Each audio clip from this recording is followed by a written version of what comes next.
Hi, Cameron Smedley here with T's Doghouse, and once again I'm coming to you from the Doghouse. We've been spending some time out here this morning. We got a new litter of puppies just being born, so you'll probably hear that noise in the background. And then I've been working with a couple of the dogs that are in training here. We do take a couple at a time for some board and train. This little dog came into us. She's got a great family that loves her. She was having some challenges with recall and would get a little bit nippy, didn't like to be picked up, didn't like to be handled by the collar or anything like that, didn't really like to be groomed. So we've been working on a lot of those things. Those of you that might have taken my class, you're familiar with the obstacle course and how much I like the obstacle course. I think obstacle courses teach a lot of things really fast to dogs and really help the connection between the human and the dog. So I'm going to take a minute and show you some of the things we work on.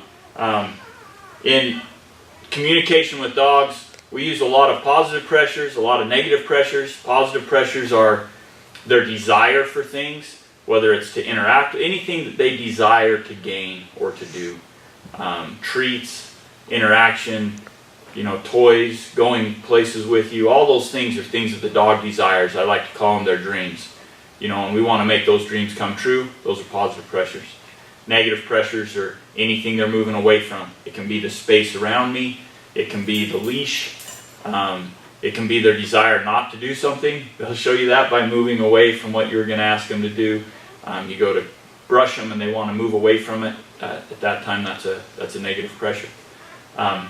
So as we go through the obstacle course, those things happen naturally. They learn to pay a lot of attention to us and where we're at. I want to really develop the 3 ways that we communicate, which is verbal, through sight, body language, and hand signals, and also through touch, which would be the leash or my hand. So those are the 3 ways we communicate. So when I'm working with my obstacles, I'm always using those things.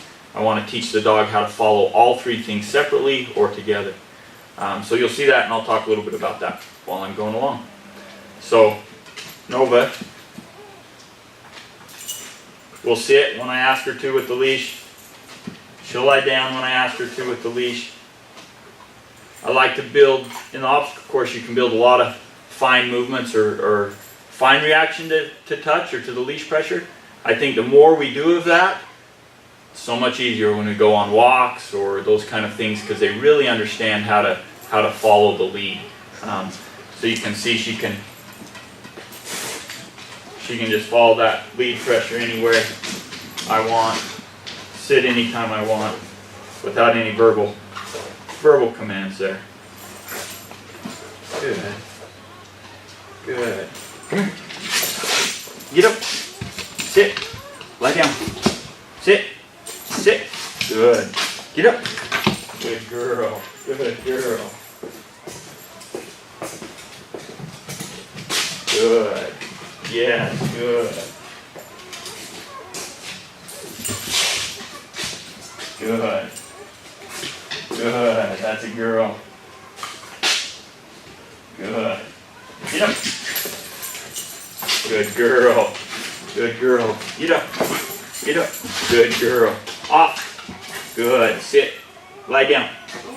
Yes, good job. Oh, you missed. Sit. Lie down. Sit. Sit. Good. Good girl. Good girl. Get up. Good. Get off. Good. Get up.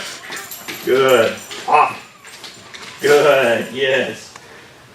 So you saw there, sometimes I was using a lead to help her if she missed the hand signal.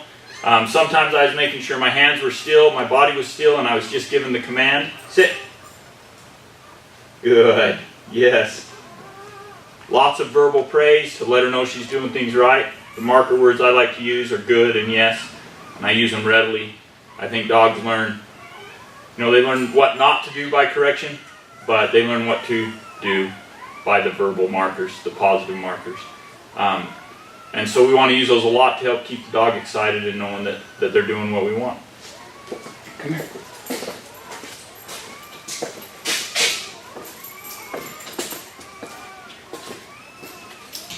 Good. Good.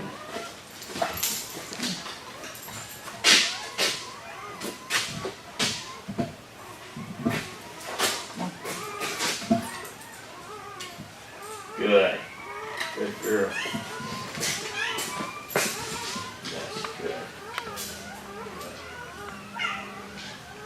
Right down. Yes, good job. Good job. So those are the things we teach them while we're in the obstacle course. Gets all the things moving in their mind right, and them understanding what it is that we're asking for them.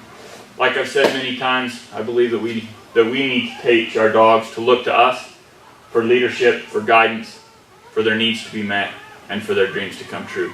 And that's what you saw here. I think when we do that with our animals, we protect our animals because they always know how to work around other people. They know how to look to humans, follow humans. I try to use a lot of natural movements with my hands, with my face, with my body, because if they ran into a human that was trying to help them, that was not me, those are things that they could naturally follow.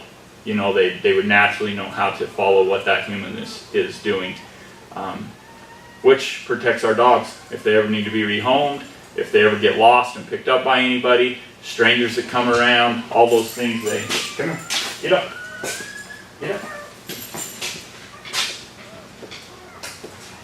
All those interactions with humans in this human world, there's a lot of dangers for a dog, but when they know to look to humans for leadership, guidance, needs to be met, and for their dreams to come true, then we have a dog that can function in society. Thanks for joining me.